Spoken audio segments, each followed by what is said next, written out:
మరి మహాజ్ఞాని సొలొమోను అక్కడ వ్రాస్తూ ఉన్నాడు. ఇటువంటి స్నేహితుల ముందు ఎల్లప్పుడూ ఎప్పుడు కూడా మన యొక్క జీవితంలో మనం ఏమి చేసినా కూడా, మరి ఏ పని చేసినా ఏమి జరిగించినా కూడా దయను కానీ సత్యాన్ని కానీ మన యొక్క మరి నుండి మనం విడిచిపోకుండా దాన్ని జాగ్రత్తగా ఏం చేయాలంటే దాన్ని పట్టుకోవాలి.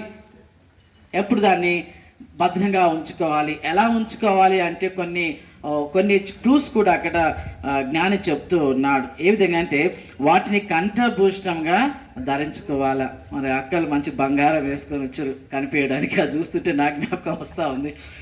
అని కనిపించాలి, స్నేహితులు కూడా కనిపించాలని రకరకాలవన్నీ వేసుకొని వచ్చారు. అరుణాక్క అని, శోభక్క అని, విజయలక్ష్మి అక్క అని, వీళ్ళందరూ. మరి మీకు నేను చెప్తా ఉన్నాను, మేమైతే కొందరు బాగా పెంటానే మరి పెట్టిన లోపల వేసుకున్నాడు, కొంచెం కనిపిస్తున్నది అక్కడ.